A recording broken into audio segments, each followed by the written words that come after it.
So my next one is a movie called Nice. Amélie. It's a French movie directed by Jean-Pierre Jeunet, written by Jean-Pierre Jeunet, who has done a lot of really cool movies. I would say Delicatessen, City of Lost Children are two other of his really good movies. But this one, I think, is his best one.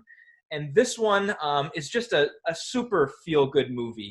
Trying to come up with movies that will make people happy, during this time. Amelie was like the first one that came to my mind. It's about a girl played by Audrey Tautou, and she discovers a box, a tin box in her house behind a wall with all these old sort of heirloom sort of things. So she makes it a point to try to find the owner of this. And so she tracks them down, and she does this without them knowing that it's her. So she doesn't let herself be known that she's the one who's helping this person. And when that person finds it and gets super emotional, she realized that what she's going to do is she wants to help people in a way where nobody knows that she's helping them. So she takes it upon herself to help locals that she knows who are having difficulties with things. And it's a really heartwarming movie. It is also a gorgeous movie to look at. Jean-Pierre Jeunet, along with the cinematographer, all of his movies have this very whimsical, very brightly saturated color tones. They all have this really special look to them. And like Run Lola Run, the movie itself takes advantage of different mediums. It uses CGI in some areas. It uses stills in some areas. It uses animation. It's doing all kinds of things, all wrapped into this one story. And I think that not only is it a heartwarming movie, but it's like one of those movies that, like, after you've had a bad day and you've dealt with some bad people, that there are a lot of good people out there. It makes you believe in humanity. Seeing that there are people out there that want to help other people. It's sort of like it's a comedy, but it's also like a romance. So I wouldn't say it's a rom-com, but maybe like a com-rom. Yeah, I know. You don't That's want the to put thing. it down in any specific genre because that doesn't really do respect to how unique it is. Mhm. And it's kind of going on your theme. Same thing with Run Lola Run. It's like I always think of it as a very, very colorful movie. Yeah. Like you said, it's gorgeous looking and it's very unique and it's kind of quirky. And like I Yeah. don't know anybody that has seen that movie that hasn't loved it. Yeah, and it shows off. It takes place in the Montmartre area of France, which is just a beautiful area. And the music in the movie is great. It's like a traditional French soundtrack. They use a lot of piano and accordion, things Yeah. like that. French music to me always has a sort of a airy, whimsical kind of Hmm. light-hearted sort of feel to it, and it fits perfectly with this movie because the whole movie itself is all about these characters and her helping these characters and the reward you get by helping people.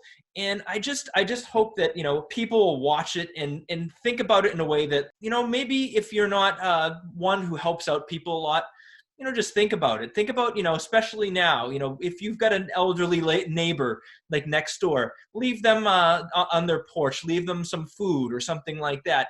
Small little things mean the world to people. And the things in this movie, the ways that she helps them aren't necessarily big life-changing things.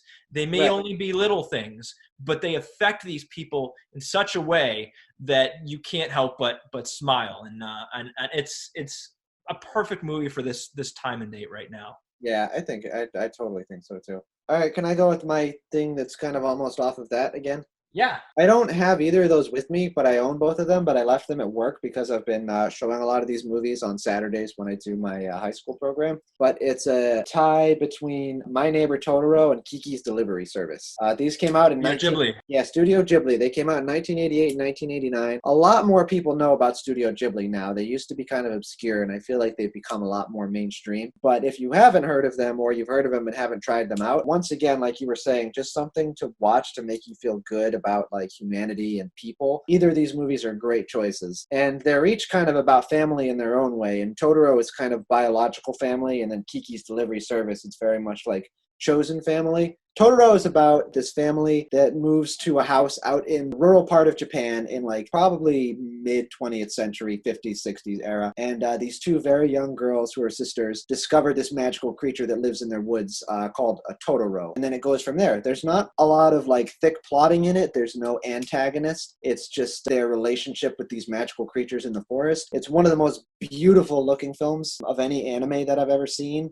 And it's impossible not to love and leave you feeling really happy. And Kiki's Delivery Service is the same way. In Kiki's Delivery Service, you're following a girl who's a little bit older. I think she's probably like 12 or 13. And that's what she's supposed to do as a witch. In the mythology of the movie is you have to leave your family for a year and go off and find your way in the world. So she goes and flies on her broomstick and discovers this quaint little European town. And she settles in. And at first she's really lonely and scared. And she doesn't know anybody. But she finds this woman who she befriends, who's a young mother with a child on the way, who works in a bread shop, and she volunteers and works there. And then she makes a whole bunch of friends with the locals, and she starts out a delivery service because she's a witch, and she goes on a broomstick. It's just wonderful. Because there's not a lot of story in it, and because it's so bright and colorful, I think sometimes people kind of dismiss this sort of thing as like almost the same way they would the Teletubbies. Like, oh, this is something for very, very young kids. Like, it's just to be bright and colorful so that someone can stay occupied. But I think these movies have just as much appeal, if not more, for adults than they do for children. Hayao Miyazaki, the writer-director, he's a very sensitive soul, and I think he has a very definitive vision of, like, the way that he thinks the world ought to be and the way that it is at its best. And I think he strives to convey that in his movies. And so there's never anybody evil in his movies. Sometimes people don't always do the right thing, and sometimes bad things happen. But his movies are about people the way they can be at their best. And so you watch it and you just come away feeling good. And like Amélie, like you said, it makes you want to reconnect with other people in your life and just have those relationships and put the work into to building them. It takes the most ordinary things in life, and it just reminds you of how wonderful they really are when you really might be taking them for granted. And I like to go again to the theme of like family with this. I like that like Totoro, he really gets into how the relationships between parents and kids should be like, and it's so respectful and it's so loving. But then in Kiki's Delivery Service, he shows how people can form a family who only met like a few weeks before. Mm-hmm. And I just think it's really cool that in a short space of time, like back to back, he made two movies that were really about how important family is and taking it from totally different perspectives. And that's what's so great about movies is that they can do that to you, you know? Yeah. The next movie I have came out in 2000, and it actually wasn't nearly as big of a hit as it should have been. It's a movie by Cameron Crowe called Almost Famous. I love this movie. The movie takes place in early mid-70s, and it follows this young high school kid, William Miller. He's a really smart kid. He's a writer, and he actually submits one of his stories to Rolling Stone magazine. Rolling Stone magazine decides that they want to hire him and have him write an article for them. And again, he's a high school student. He can't even drive. He's a young kid. And so his mom, played by Frances McDermott, is very protective of him. He's sent out to do a story, and he chooses this up-and-coming band called Stillwater. So they're a rock band, but they're still like making waves, and they're opening up for bigger bands right now. And some of the actors in the band Stillwater are played by Billy Crudup, Jason Lee. It's got a great cast. Philip Seymour Hoffman is in it. But anyway, it's sort of like a coming of age type of a story where he goes on this adventure following this band around, meets up with, and in my opinion, it's her best role. Kate Hudson plays a band aid, a groupie, so to speak. Her name is Penny Lane. He ends up following the band around, and she's with the band, so he develops this kind of relationship with her. When I first saw this movie, the role that stood out to me the most was actually Kate Hudson's role as this Penny Lane character. She does a fantastic job, and I don't know if I had ever seen her in a movie before this, but she is, in my opinion, she's the star of the movie. There's a lot of stars of the movie, but she's my favorite part of the movie. And it's just this great story. The movie is directed and written by Cameron Crowe. All of his movies have a personal sort of connection. He actually wrote an article for Rolling Stone when he was a young kid. And so this is loosely based off of that. I can't remember if you've seen this movie, Pat. I have seen this movie, yeah. Oh. I remember seeing it, and it was one of those movies where you're like, whoa, this is a really, really, really good movie. It is kind of surprising that it's not like brought up more often. Right? Yeah. I'm surprised that how many people I talk to have never heard of it. I think Cameron Crowe writes characters just as good as anybody like in the business can write characters. See this world through his point of view as a high school kid who has left his town for the first time. And not just that, he's going all over the country now on this tour with this band. The actor, Patrick Fugit, who plays him, has these like great big eyes. So, you know, that sense of wonder is there throughout the whole movie. Every experience he's experienced is something like brand new to him. And you can really feel that.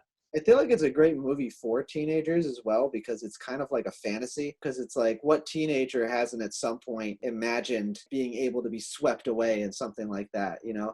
But it's also kind of like, it's not all fun and laughs either. It's like, it shows that like, whoa, like there's that element of like almost Harry Potter like wonder of, wow, this is just so amazing. And then there's moments where it's like, oh my God, this is like a tailspin. What's going on? Yeah, and all those emotions, like you feel it in this movie. It's another movie that makes you feel good, though, overall, you know? Oh, yeah, I would say so. It makes you want to see it again. Yep, absolutely. The next one I'm going to go on is something incredibly serious that I added at the last minute because I remembered it. But it's also a movie that will leave you feeling good. But it's like, this is the most emotionally intense movie that I have, but it's really, really good. And I don't have a copy of it with me. And that's it's from 2002. Denzel Washington's directorial debut as Antoine Fisher. The person who wrote it, it's based off of his real life, and he was working as a security guard at a movie studio and had just written this screenplay about his life and managed to get into Denzel Washington's hands, where he thought it was so amazing he decided to make it his directorial debut. And he's in the movie, but he plays a supporting role. Basically, it's this true life story of this young man who's in the Navy. So he starts out and he's in the danger of getting kicked out because he's been involved in a really serious fighting incident, and he's being like reprimanded. And it's clear that he's a very dedicated, ambitious young man, but there's clearly something going on with him. He's allowed to stay in as long as he can go to this 3 sessions of this Navy psychiatric like counseling, and Denzel Washington plays the counselor character. And it ultimately ends up being, and this is the true story of the guy who wrote it, his father was killed before he was born. His mother was in prison. Basically, he was raised in a series of really cruel foster homes. So you start to get this sense of this guy who is fundamentally a good guy, but really damaged by the way he was brought up. And the movie is about him getting his life back on track. It's a very uplifting story. These characters that he meets, you see him start to turn things around.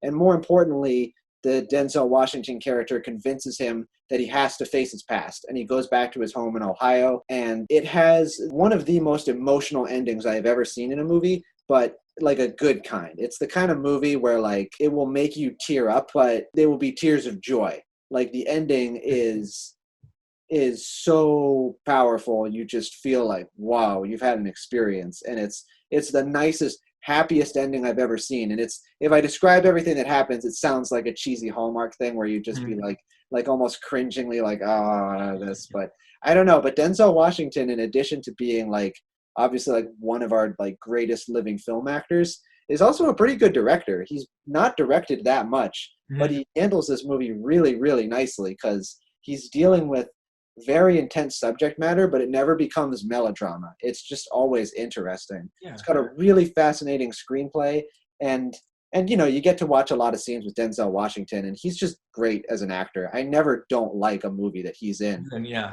And the fact that it's based off of this guy and this stuff really did happen to him, it's sad, but then it makes you feel really good. And it ultimately also ends up being about family in like the most powerful possible way at the ending. And it makes me wish Denzel Washington would direct more. He directed that, The Great Debaters, which was pretty good, and Fences, which was also very good. Nominated for Academy Award. Yes, yeah. But I think Antoine Fisher is his best of the films that he's made. I don't mean to make it sound like the whole movie is emotional. Like there's lots of just like little fun moments and just great dialogue. It's a little hard to pin down exactly. In some ways you could call it like a military drama because it takes place on like a Navy base. and he's in the Navy. But it's also a family drama. It's kind of a romance. It's just really, really good. And I feel like it is just such an absorbing story. Just you have to see what happened. It's like a page turner kind of book. Like not the kind of like Stephen King like horror kind of page turning, like, oh my God, is something terrible going to happen? But just like, oh, I just have to see what happens to this guy. Like what happens next? Yeah, yeah. So yeah, I recommend it a lot. All right, so this movie came out in 2011. It's called Attack the Block. Nice. And it is a comedy, action, sci-fi, horror movie. I think we've had a lot of movies that sort of like blend genres, and this one certainly does. It's a directorial debut from a gentleman named Joe Cornish. He wrote it, he directed it. It is nothing like I thought it would be. It's basically set around a group of teenagers who are in a gang in South London. It's the evening of Guy Fawkes Day. They're out and they're causing trouble. Before I go any further, let me just say that it stars John Boyega, who people know as Finn from Star Wars, in a role that you will not believe that it's the same guy. He does that good. And also, it also stars Jodie Whittaker, who is the new Doctor Who. So it's got a couple of actors who just a few years ago you would have never heard of, and now they're playing in two of the biggest sci-fi genre series of all time. John Boyega, he plays a character named Moses, who is the leader of this gang in South London. And they're out and they're causing trouble, damaging cars. And all of a sudden, there is these things falling from the sky all over London. And they go and investigate. And there's about like 6 or 7 of them in this gang, all teenagers. And they go and investigate what this is. And it's aliens. There's these aliens coming down to Earth for a specific reason, and I don't want to spoil anything and give away what that reason is. But the aliens that are in this movie are unlike any aliens that I've ever seen in a sci-fi movie before. I don't even know how to explain it. The aliens are like CGI, but they're also puppets. I don't know how to explain it without showing the movie. Yeah. Without you seeing the movie, it's hard to explain it and make it sound like it's cool, but it is. It's really cool. So these aliens they're running around London, and these guys take it upon themselves to try to eliminate the problem. There's a lot of comedy in this. They live in this low-income project building, and they all end up falling back there, which is where the second act of the movie takes place. It all takes place in this building. And the aliens are actually kind of coming for them. So they're trying to protect their home turf. And they're using, baseball bats. One of them has like some kind of like a samurai sword that he has that's his parents'. And there's these 2 little kids that are using super soaker guns filled with lighter fluid. And so it's just really clever how you have these group of kids trying to battle these aliens using weapons made up from like different things. I feel like it's like a kid's fantasy too, in that sense. It is. Believe doing that, only it's like real. Yeah, like when you're a little kid and you've got your squirt guns and you're pretending there's alien invasions. This is like this is like if you could be a kid and you could make a movie that's about what you're outside playing, it would be this. Because they've got bikes and they're riding around on their bikes it almost reminds me of like E.T. a little bit, where you've got the kids and they're riding down the hills in California being chased by the cops on their bikes.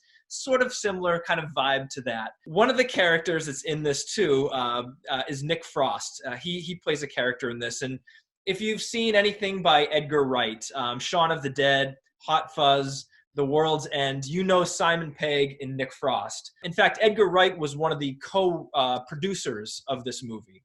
Yeah, I was going to say, if you've seen any of like Shaun of the Dead or anything like that, and you like that kind of movie, you definitely like this movie. Yeah, it's that same type of feel. It's got that type of horror comedy. There's some gore in it, but it's not over the top gore.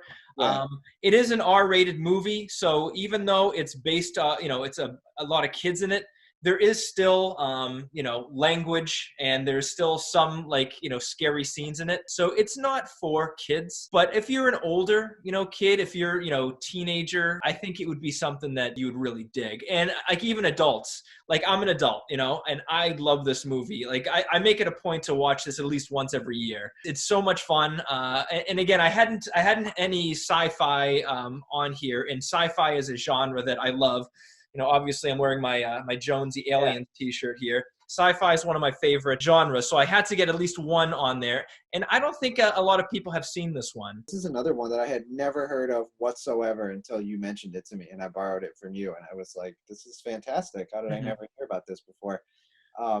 Yeah, it's really funny, but like the action is also like really well done and like fun to watch. Super unique and just fast paced. Yeah, it's a lot of fun. Again, it's not a horror movie, but there are some elements of horror in it.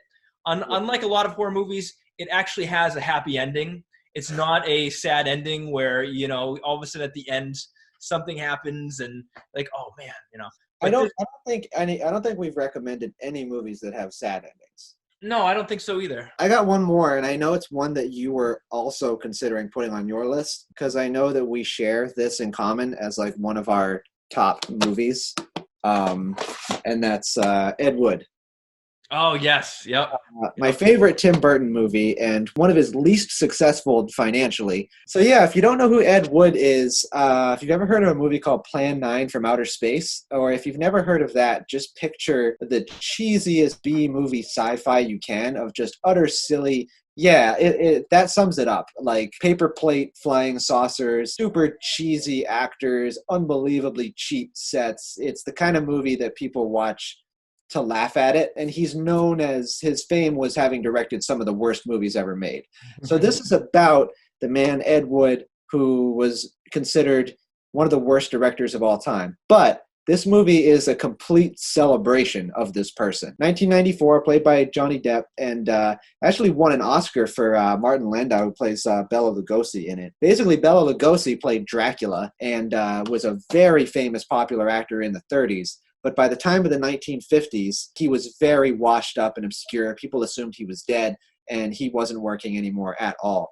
So in this film, it tracks the real-life friendship between Ed Wood, who, I don't know how to describe Ed Wood. He is the most optimistic film character of all time, just about. There's this scene where he gets off the phone with someone, and he goes, "Really? Worst movie you've ever seen, huh? Well, my next one will be better." And that's his attitude the whole time. Like, he doesn't let anything get to him. He loves making movies. He wants to tell stories of things he finds interesting. Anyways, nobody obviously wants to give him money to make his movies because he's so terrible at it. But he becomes friends accidentally with Bela Lugosi and is able to, just through enough like random strange determination, because he might be bad at making movies, but he's good at selling people on the idea of him making movies.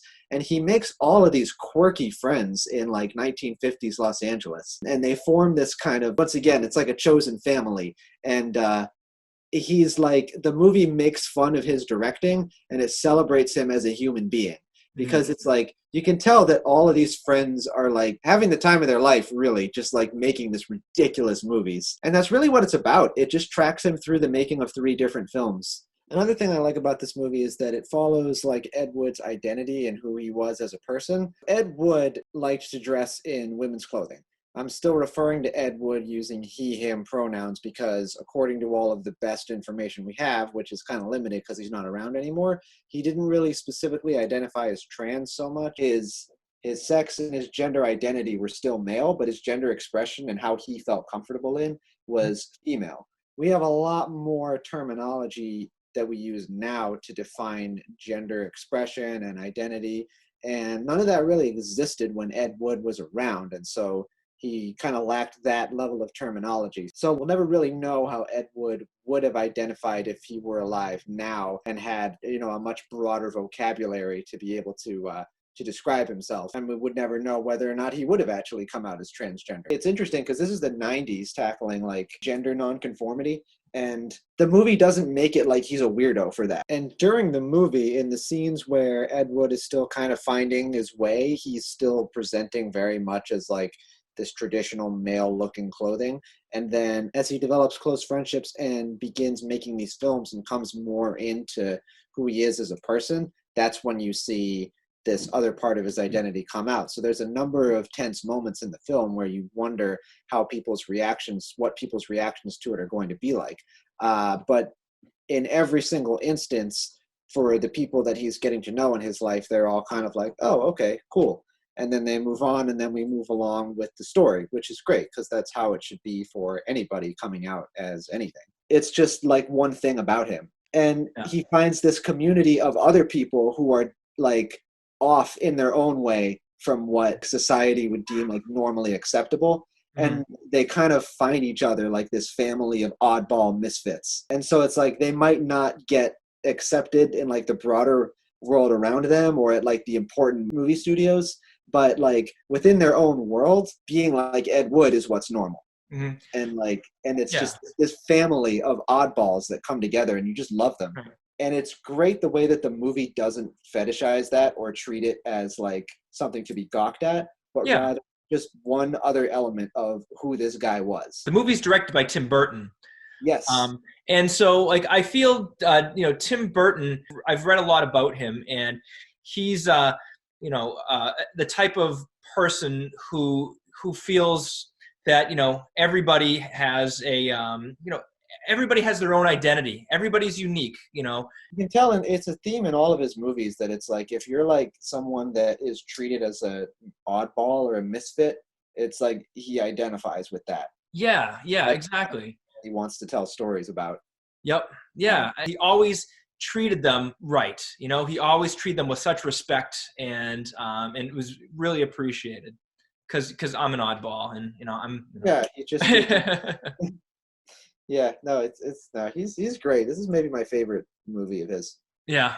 All right. So those are some films from us, our personal collections that we really like and we think that you'll like. And, they all have a happy ending. So that way, you can all feel good after you watch it. It's a tough time right now. So we wanted to be sure that we're giving you recommendations of some movies you may not have seen, but also movies that'll make you feel good at the end of the day.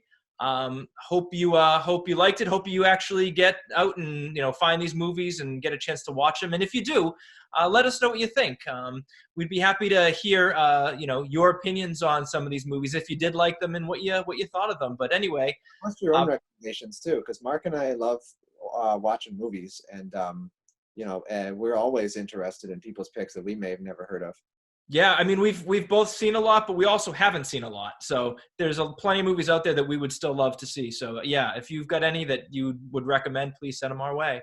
Um, Otherwise, Pat, it's been great. We'll do this again soon.